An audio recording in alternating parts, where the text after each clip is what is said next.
The Threshold Accord had governed first contact protocol for 211 years.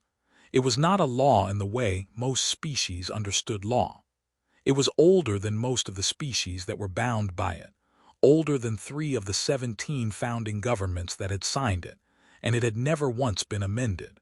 Every species that joined the coalition passed through it, a single classification hearing conducted by the Threshold Council that assigned a species its permanent threat tier. Tier assignments were public record. They were also by design unchangeable. A species classified as Tier 4 at first contact would still be Tier 4 in 1,000 years, regardless of what it built, what it discovered, or what it survived. In 211 years, the Council had classified 406 species. 3 had been rated Tier 1, the tier reserved for civilizations judged capable of ending other civilizations if provoked. 2 of those 3 no longer existed.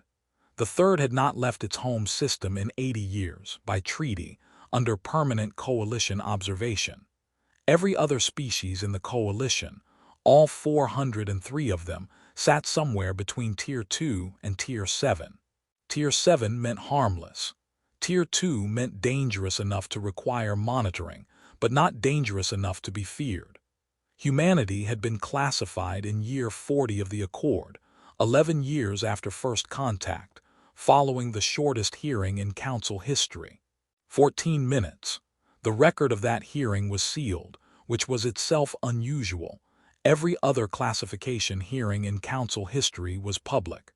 Humanity's file carried a single line where the tier should have been. Classification pending further data. It had stayed pending for 171 years. No species had ever gone more than 6 months without a final tier. The Council did not explain the delay. Humanity did not ask. And in the absence of an answer, the rest of the coalition had done what institutions always do with an uncomfortable silence. They filled it with a story.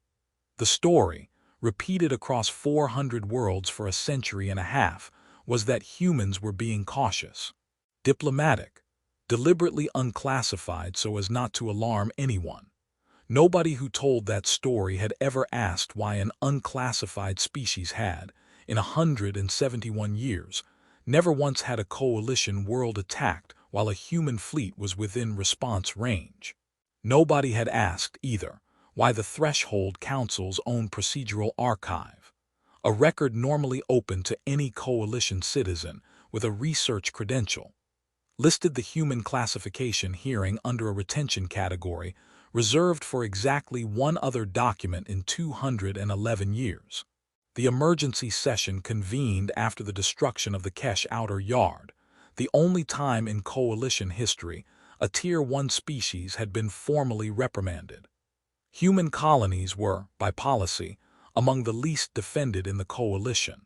No standing planetary militia, no orbital defense platforms, minimal coalition garrison presence because human worlds had never requested one, and the Council, for reasons it had never published, had never insisted.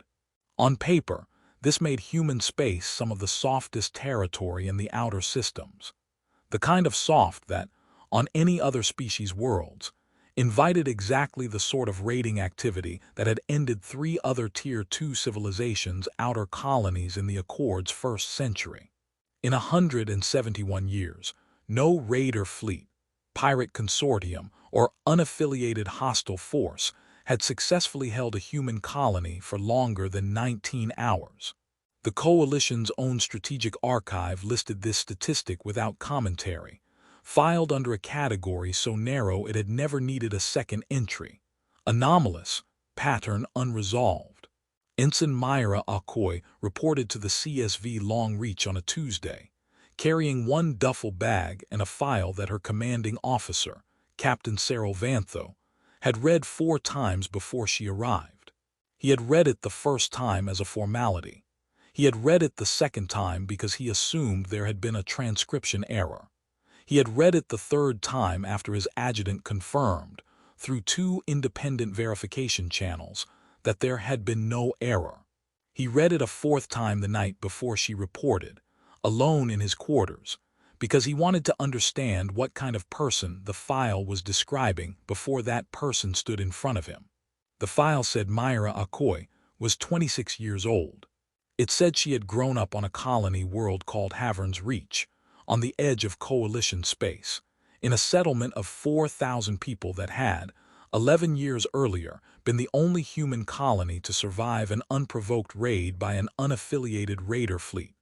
3 ships, heavily armed, that had assumed an undefended agricultural colony would be an easy target. The file did not use the word survived casually. Every other colony that raider fleet had hit in the 2 years before Havern's Reach had been erased.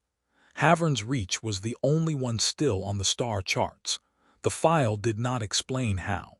It simply noted, in the flat language of a records office, that Havern's Reach had sustained the raid, that the raider fleet had not returned to raid again, and that colony records from that period were incomplete due to what the file called local administrative disruption. Myra had listed none of this on her academy application. Her instructors had not known. Her file had surfaced only because a routine background audit, run on every officer before a first contact adjacent posting, had flagged the discrepancy between her official service record and a set of archived colony logs that someone, at some point, had tried and failed to fully delete. She had reported aboard the Long Reach the way her file suggested she did everything, without ceremony. She found her assigned quarters, stowed her 1 duffel bag in the narrow locker beside the bunk, and reported to the flight deck 40 minutes early for her first shift, which was, according to the deck log, 11 minutes before her direct supervisor arrived. She asked no questions about rank structure, requested no orientation beyond the standard packet every new officer received, and by the end of her first week had memorized the Long Reach's evacuation routes without being asked to. When a junior technician later asked her why, she said it was a habit from home. She did not elaborate, and the technician did not think to ask what kind of home made that a habit worth keeping. Vantho did not ask her about it either. He had learned, in 11 years of commanding humans, that this was not the kind of question you asked directly. You waited for the room to ask it for you. The room asked 6 weeks later in the officers' mess, during a briefing on regional threat assessments that had nothing to do with Havern's Reach at all. Lieutenant Commander Disik Irol was Cathari, 3rd-generation Coalition Navy, and had graduated top of his command track at the Vantessa War College, an institution with its own 200-year wait, its own selective mythology, its own list of alumni who now commanded a third of the Coalition's active fleets. Irol wore that history the way certain officers wear it, not as arrogance exactly, but as a settled certainty about where everyone in the room ranked, including themselves. He asked the question the way certain officers ask questions, which is to say, with the timing and tone of someone who had prepared it, not cruelly, casually, the way you ask something you already believe you know the answer to because the asking itself is the point. "Ensign," he said, setting down his cup with the particular unhurried precision of a man who had timed his sentence to land in a lull in the conversation. "Since your species still doesn't have an official threat tier, humor me. If you had to guess your own kill count, career total, what would you say?" Several officers around the table smiled. Not maliciously. The particular smile that happens in a room where a hierarchy is being quietly reinforced, where everyone present has already decided which side of an unspoken line they stand on, and where the question is understood by everyone except its target to be rhetorical. Captain Vantho, at the head of the table, said nothing. He had pulled Myra's full record 3 weeks earlier, not just her service file, but the archived Havern's Reach colony logs, cross-referenced against raider fleet movement data from the Coalition's outer border tracking stations. He had been waiting, since the day he confirmed what those logs actually showed, for the right moment to let the room ask the question he already knew the answer to. "That's a fair question," Myra said, in the tone of someone who genuinely found it fair. No edge in it, no defensiveness, the same tone she might have used to answer a question about supply requisitions. "Are you asking about confirmed kills logged during my 2 years of active service?" she said. "Or the total?" Erol's smile held, but something in it shifted, the smallest recalibration. The look of a man realizing the question he had prepared was not the question that was about to be answered. "The total," he said. Myra said a number. The smile stopped. Not all at once. The way a wave stops the ones closest to her first, then spreading outward around the table until Erol was the last one still smiling for perhaps 2 more seconds before his stopped too. Captain Vantho set his data slate on the table and turned it to face the room. "Since we're discussing it," he said, "I pulled the Havern's Reach incident logs 3 weeks ago. I'd like to walk through them if the ensign doesn't object." But Myra didn't object. She sat with the same stillness she had shown answering the question, not proud, not uncomfortable, watching the slate with the focused attention of someone reviewing a report rather than reliving an event. The footage was not dramatic in the way training simulations were dramatic. It was documentary, grainy colony perimeter camera feed, time-stamped, unedited, the kind of raw data that gets archived and forgot rather than the kind that gets shown to anyone. Case 1. The first raider ship had made planetfall assuming an undefended colony. The footage showed 6 colonists, Myra among them, holding a perimeter fence line for 11 minutes against a boarding party 3 times their number, using civilian mining equipment retrofitted as breaching tools. The raiders had expected a massacre. They had not planned for the possibility that the massacre would not be theirs to commit. Case 2. A second raider ship, redirecting to reinforce, was met at the colony's water processing station, the settlement's only defensible chokepoint, by 4 colonists who had, in the 8 hours since the first ship made contact, rigged the station's industrial coolant lines into an improvised area denial system. Vantho paused the footage here. "This is not something taught anywhere in the coalition military curriculum," he said. "I checked." Case 3. By hour 6 of the raid, colony logs showed that command of the defense had informally passed to Myra, not through any rank structure, since Havern's Reach had no formal military, but because the other colonists had simply started following her decisions. The footage showed her directing a 3-team pincer against the raiders' fallback position, using nothing but hand signals, and the layout of a grain silo complex she had grown up playing in as a child. Case 4. The third raider ship's captain attempted to negotiate a withdrawal in exchange for the colonists standing down. The audio log of that exchange had survived. Myra's response to the withdrawal offer was 11 words long. The raider ship left the system 9 minutes later and did not return. Case 5. Colony medical logs, cross-referenced against the raid's timeline, showed that Myra had personally treated 7 wounded colonists between engagements, including 2 raiders who had been left behind by their own retreating ship, before returning to the perimeter line within the hour. The medical log entry for the second raider read only, treated, detained, fed, nothing else. No explanation offered, none apparently required by anyone who had been there. Case 6. The final tally, cross-referenced against the raider fleet's last confirmed transponder count before the raid and its confirmed strength after, showed the fleet had lost 61% of its personnel in a single engagement against an agricultural colony with no standing defense force. Coalition fleet analysts, reviewing the same numbers 11 years later for an unrelated statistical survey, had flagged the engagement as a probable data error and moved on without further investigation. Nobody had gone back to correct the flag. By the 5th case study, Erol was no longer smiling. He was watching the slate with the expression of someone doing a calculation that was going to take considerably longer than the remainder of the briefing to finish.